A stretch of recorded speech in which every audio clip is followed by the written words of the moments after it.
First look at the old Joliet prison. Blown out windows everywhere. Holy shit, it's gonna be good.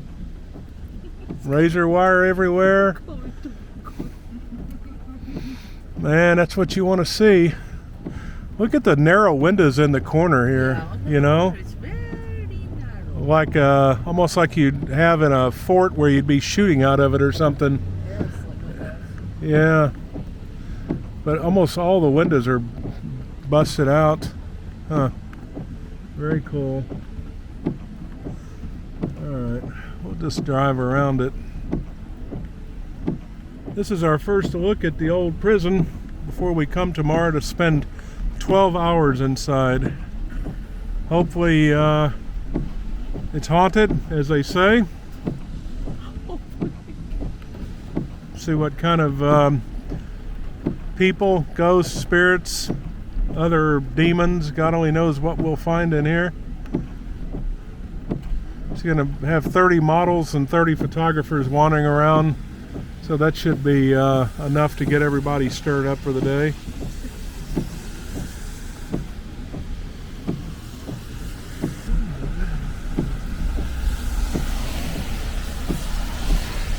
Yeah, today we cannot do too much because it's pouring down rain.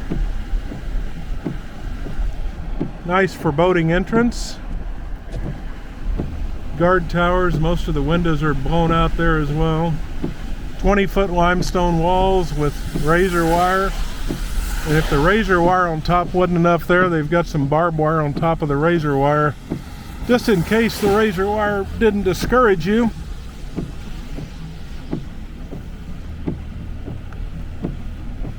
And imagine this has been sitting there for over 150 years.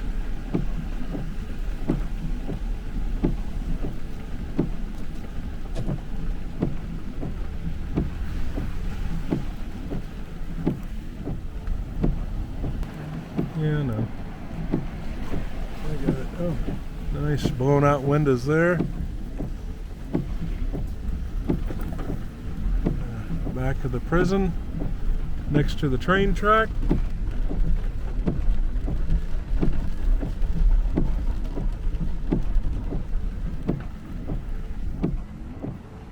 Looks like processing was back here. That's like the separate cage where they could put people in the car and everything.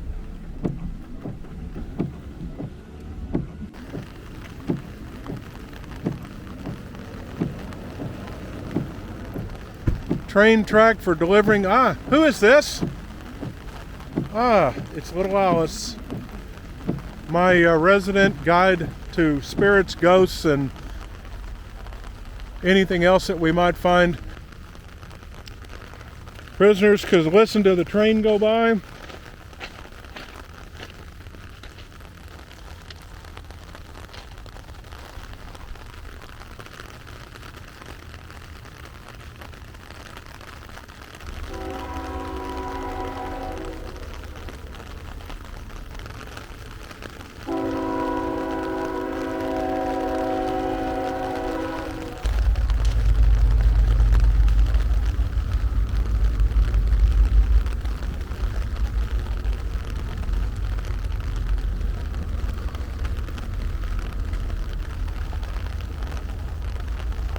Razor wire.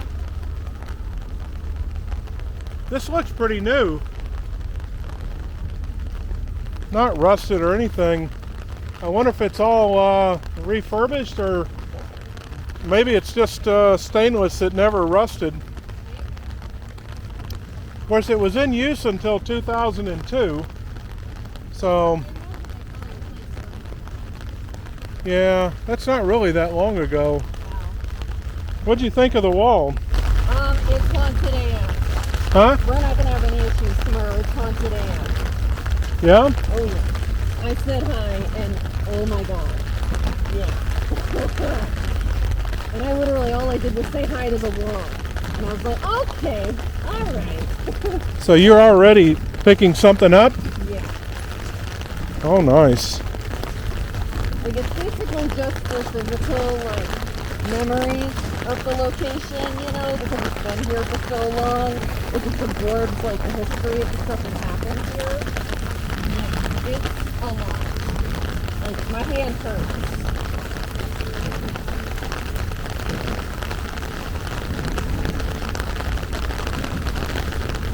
Like, all I did was make contact for a few seconds, and my hand hurts.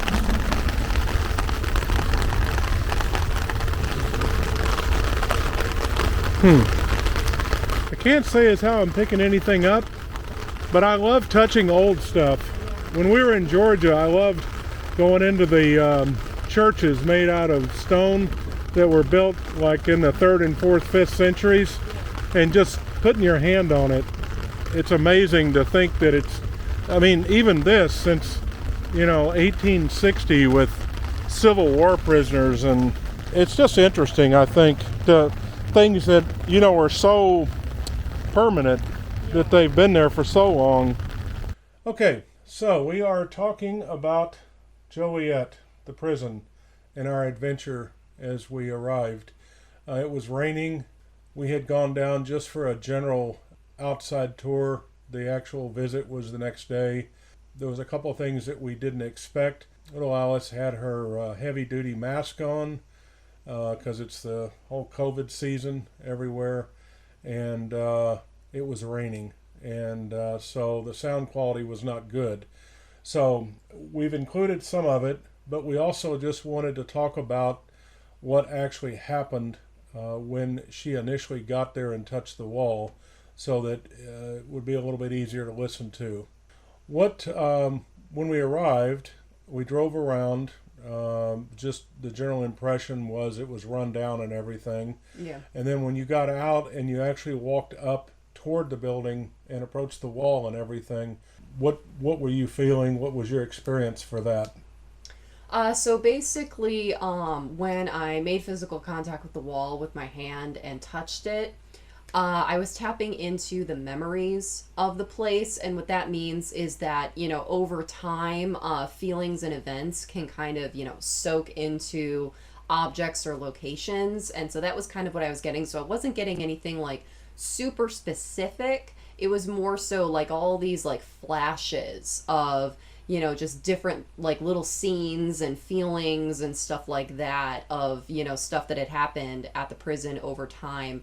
It's almost like, a whole bunch of different movie scenes just kind of on like mega fast forward, just very quick flashes. And so it was a lot of just, seeing different like prisoners just kind of, going about their daily business, seeing guards walking around, seeing different like vehicles, going through, seeing stuff progressing from like night to day, like, just very quick little scenes, and just also that overwhelming feeling of the prison that, there's a lot of anger, there's a lot of sadness, there's a lot of hopelessness, just all of those kind of very strong feelings too. Just depressing in general. Yeah. Yeah. Yeah, absolutely. And considering the prison's over 150 years old and had Civil War prisoners in it at one time, the stone walls have a lot of history. Absolutely. Absolutely. And even as we progressed throughout the next day, it wasn't as bad as when we were at the Mansfield Reformatory where they filmed Shawshank Redemption, which we used to go there every year for a while. Yeah. For a whole day and film, and one time we spent the whole night there. Yeah. Part of a ghost tour, which was pretty creepy. Yeah. To say the least. But a much more violent experience from the paranormal side than we found here. Absolutely. Although, as you will see later, in one of the West Cell Block solitary segment, you're going to find that there was one entity that actually scared Lauren quite a bit. Yeah, and to be honest, if I were to rate it, OSR is of course at like 11 out of 10. I mean, it is just the pinnacle of crazy. Whereas I'd rate this as more of at like a 5. And the entity I saw, was definitely a higher level entity, something to be scared of. But I was most scared of that a lot of the areas we went into, there were like doors that they warned us don't close it because you won't be able to open it again. So I was very worried about doors you know, us going into areas and being trapped and not getting out. And that was my main fear when I encountered that entity, is if something happens, we might get trapped in here. And that was really what scared me the most, was not even the entity, but the possibility of what might happen in that space. Yeah, it's nice when they tell you if you shut the door, we don't have the key to unlock it anymore. Yeah, it's a little scary. And these are doors designed to not be able to escape. Big, heavy steel doors in a concrete wall. Yeah, not good like, luck getting not out like of there. Your friends are going to bring a hammer and chisel you out in a couple of minutes. You're going to be in there for a while. Yeah. So, yeah, it was Real interesting. scary. So, okay, so that covers that. Sorry again about the poor audio quality at the beginning, but it does get better throughout it. Just a learning experience for us. We maybe weren't as well prepared for that. Being as I just relocated from Dubai, this is the first thing that we've taped in the U.S. since I arrived, and it was a pretty big project, but we didn't expect really that much that first day. We were kind of just going down for a look, and turned out that, you know, we just kind of wanted to include this to give you some context as we arrived.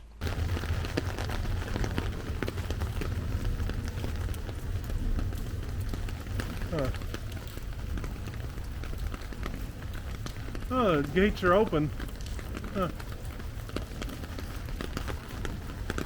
So this is where the bus would have parked. They would have inspected it.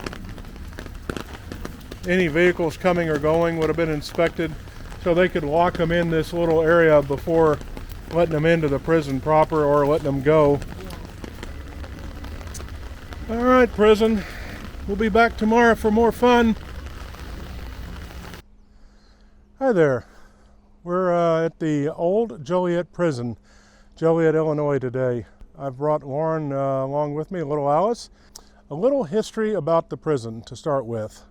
You can see 20-foot limestone walls topped with razor wire, built in 1858.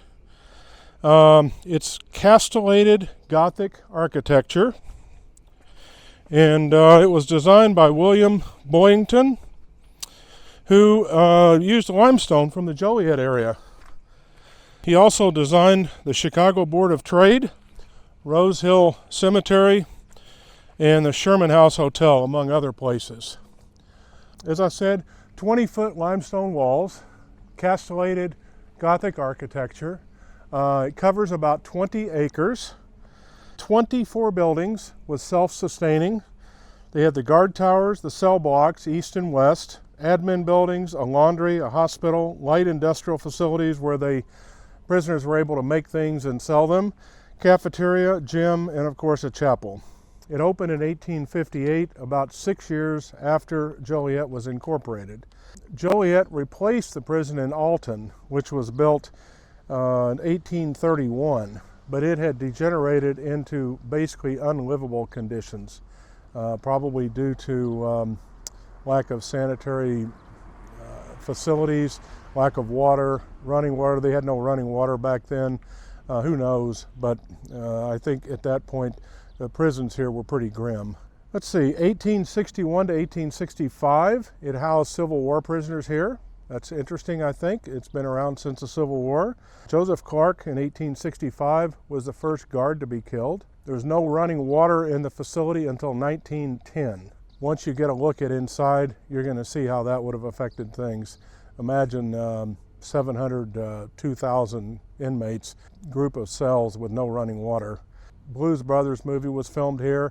They filmed a little bit of Prison Break here the first year. Statesville was opened in 1925. It was meant to replace this one because of deteriorating conditions and this one becoming unsanitary like the one before it. Yet they continued to operate this one in 2002, and the only reason it was closed is budgetary reasons. It had nothing to do with the abominable living conditions which you're going to see inside. Some people that were here, Babyface Nelson, he was an American gangster, reported to have killed more FBI agents than any other criminal. James Earl Ray was here, who assassinated Martin Luther King. John Wayne Gacy, he was an American serial killer and rapist. He killed at least 33 young men in Cook County. burying most of them under his house. Other bodies were recovered from the Des Plaines River. He was also known as the Killer Clown because he dressed up as a clown and entertained people and children. It's reported from another podcast, and I don't know where they got the details, that if you're in the hospital and you're receptive to hearing spirits and paranormal activity, that John Wayne Gacy will speak to you. We have found out that the hospital is not accessible at this time. They fear that it will collapse soon. The roof is caving in. Many executions, hangings, and electrocutions.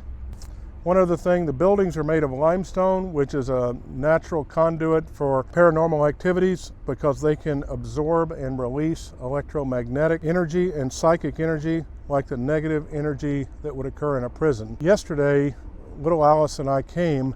She touched the wall and it was raining. She still was able to pick up things.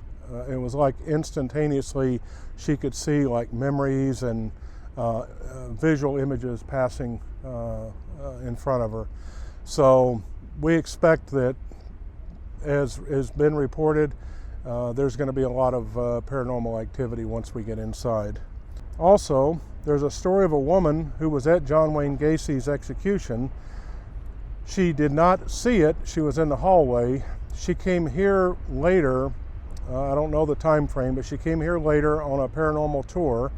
She didn't experience anything special, but when her and the other women went home, apparently something from here followed them home, was turning off the lights, turning on the lights, shutting doors, etc. The next day they came back for the second day of the tour, and another woman came with them. This woman was in one of the buildings, I think it was the cell blocks, and she felt something go up under her shirt in the back, push her backpack away from her back, scratch her back, leaving an actual mark down her back, reach over her shoulder and grab her breast. And apparently groping, touching, shoving women is pretty common because it was mostly an all-male prison. There were some women here for a short time around the turn of the century. They were then moved across the street to a new facility. And then the woman, later in the tour, the woman who was at John Wayne Gacy's execution went into a room on the tour and felt an overwhelming sense of doom and like depression, and was almost unable to leave the room. It was so bad. She left, went the rest of the tour. When the tour was over, she went back to the same room and it was even worse. And that's something that we've found at other locations, is that those entities, the feelings, whatever energy it is, tend to stay in the same place. So we're going to find out today. So come join us. Hopefully it'll be a good time. Maria's here, little Alice is here, I'm here, and we've got 30 models, 30 photographers here. That's what the event is. We're just kind of going to film and wander. So let's go see what we can find.